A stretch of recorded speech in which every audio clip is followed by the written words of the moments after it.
So the first thing I'm going to do is I've got a couple cloves of garlic, and I'm going to just saute that in a little bit of olive oil and just really give some great garlic flavor to this dip. And what that's going to do is just mellow it out a little bit. If I were to put the straight up garlic cloves in the dip, it'd still be good and it'd be fine, but this is just going to, sweeten it up, just like you're sauteing an onion, same idea. Or if you've ever had roasted garlic, and you know how amazing that is, well, this is kind of the quick way to do it. So I've got a couple cloves of garlic. I like to just kind of give them a whack with the back of my knife and just dice them up a little bit. We're going to throw this all into the food processor, so it doesn't have to be perfect. That looks great. Got a little olive oil here into a non-stick skillet, and this dip is completely a make ahead. In fact, that's the one thing I always make sure that I have on hand is, in the morning before we head out to do our thing at the cottage, I'll usually throw together a quick dip. And this dip will actually keep in your fridge for about a week. So maybe you want to double the recipe. I also like to have the ladies over for a glass of wine and some snacks in the summer over to our deck. And so I thought this would be a perfect for, the ladies would love this dip too. Okay, so I'm just heating up the olive oil a little bit, and I want to get my garlic in here. Here's the deal with fresh garlic. You have to be really careful with it because we just want to cook it for about 30 seconds or so. You don't want to overcook it, you don't want to burn it. And so once it hits the pan, and this oil just wasn't quite hot enough, so I'm going to let it heat up just a little bit. But you just want to be able to smell that garlic, and once it starts to smell wonderful, get it off the heat. So I'm also going to throw just a pinch of red pepper flakes in, just the stuff you put on pizza. Starting to smell good. Deb, can you smell that? I can smell the garlic. Okay, we're almost, don't want to burn it, but I just want to bring out all that flavor. Okay, you're done. Been about 30 seconds. Goodbye, you're over here. And I'm just going to let you hang out and work on the rest of the dip. Now, I always debate, should I pull the food processor out or not? And, at the cottage, I finally invested in a food processor. We don't have a lot of, fancy kitchen stuff up there because it's a cottage. But I have to be honest with you, I also don't want to spend a ton of time in the kitchen up there at the cottage. I want to be out, hanging out with my family, doing the fun stuff that we do up there. So yes, I broke down, bought a food processor so that I could whip dips together like this one in seconds. So in this case, if a food processor really does the job quickly, you could also do this in a blender or you could use a hand mixer, up to you. But you'll see how quick this all comes together. And for me, in the summer, it's all about quick and easier, or actually all year round. So I've got an 8-ounce block of cream cheese. And I like to really keep things on hand so that if company is stopping over at the last minute, or, you come home after a long day and you just don't feel like running that extra errand to the grocery store, no worries. I've got a block of cream cheese in the fridge. I usually try and keep, stock up on cream cheese when it goes on sale, and, it keeps in your fridge for a few months. So I always like to have a few blocks of cream cheese around. Every little last bit of it out of there. And then I've got an 8-ounce block of Feta cheese. And I'll just save a little bit of that and get the rest of it in here. I'm going to save a little bit for the garnish. Just going to break that up a little bit. And then, no, I'm not roasting it's a roasted red pepper and Feta cheese dip. And again, I don't have time to roast my red peppers. If you do, go for it. They are delicious to do. But it's just as easy as opening a jar, and it's all done for you. So we're going to do 1 roasted bell pepper. And actually, this is a little guy, so I may even do 2. We're going to do 2. Sometimes you'll get the ginormous peppers, and this looks like it's been cut up a little bit. So we'll do 2. The rest of this red pepper, so great on salads, great even on pizzas, a lot of different things you can do with them. You keep them in the fridge, though, and they do go bad on you pretty quick. It's not like pickles where you can keep those in there for a long time. Those roasted red peppers, you need to use those up in about a week. So I've got my Feta cheese, my block of cream cheese, 1 large roasted red pepper or a couple of the small ones. Then I'm going to get all of that olive oil, garlic, and that hint of crushed red pepper flakes just for a teeny bit of heat. But don't worry, it's not going to be spicy. It's just going to be really full of flavor. I got the idea for this dip because there is a place up near our cottage where you can run in and they've got a bunch of different dips made and things like that, but man, are they expensive. Oh, ouch. And after a few times of spending, you know, a lot of money on some dips, I thought, I can do this at home. So they do a roasted red pepper dip at this little place that I go to up north, and I thought I could do this at home, and so I do.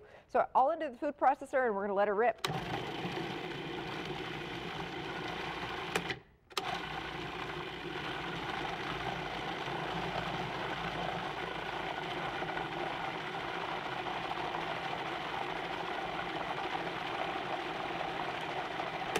There you be. It is done and looks fabulous. It's really a pretty color. And again, this is going to keep in your fridge for up to a week.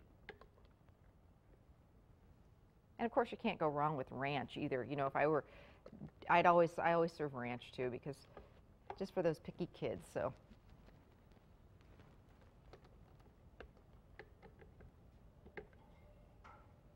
Pile that up into a pretty bowl.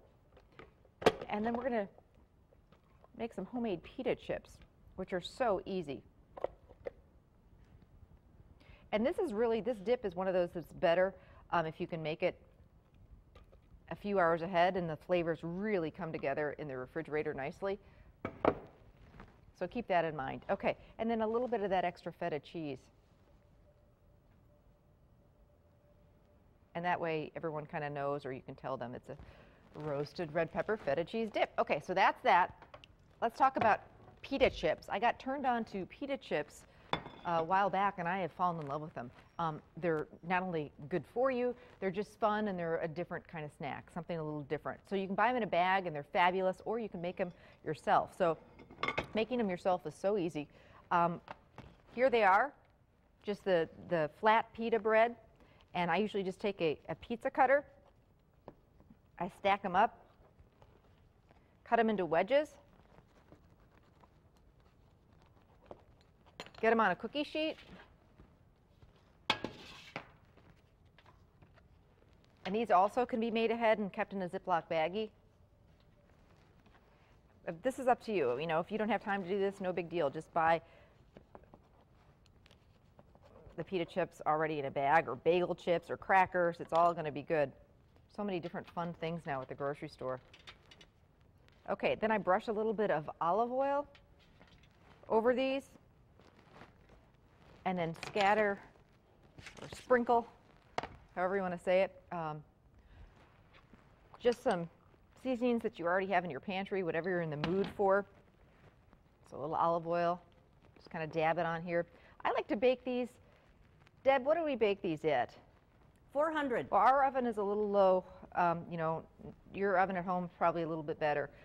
So about 400 or, you know, 375, and they take 10 to 15 minutes. About that. A little bit longer. Was maybe. it longer? Okay. Well, our oven, like I say, takes forever and a half. Yeah. You just want them to get golden. This happens to be Italian seasoning, oregano, basil, parsley, some salt, garlic salt or kosher salt. And then, just as because Abby said, you got to do a little pinch of cayenne pepper, but that's up to you. So Abby, there's your cayenne pepper. And let me tell you, talk about yummy. They go great with that dip. They're also wonderful with hummus. Pretty, pretty. Here they are out of the oven. Just pile those on. And then, you know, veggie trays. As I said, I'm just a big believer of setting that out early. The kids are hungry anyway. Why not start them out when they're super duper hungry instead of, you know, bringing out the naughtier stuff like chips. When they're really hungry, they're going to eat just about anything, especially if it looks pretty. So instead of, you know, carrots and celery are great, but think outside the box a little bit and do some fun, different veggies like sugar snap peas. I mean, they're so pretty. You can boil them real quick and then, you know, get them out of the boiling water into ice water, or you don't even have to cook them. Again, they're just great. Some red pepper, yellow pepper, so good for you. And the kids see these and they say, oh, how pretty. And the next thing you know, they'll try it and they love it. So, you know, that's a good one to do. Just some red pepper strips, yellow pepper strips, cucumber. I don't think I've met a kid that doesn't like cucumbers. That's a great veggie to get him started on. In fact, even my son Riley, who's like really not into veggies, my 17-year-old son, guaranteed I put out some cucumber and some carrot sticks and some ranch dressing, and you know, if he's hungry, he's eating it. So, you know, think beyond the carrots, celery, and broccoli. Do some fun, different things with your veggie tray, and you'll have everybody snacking. So how good does that look? Looks like $1 million. It was super quick and easy to do. And there you go. It's my roasted red pepper and feta dip with homemade pita chips and just some veggies around. Talk about a great snack. That's perfect for me. You too, I hope.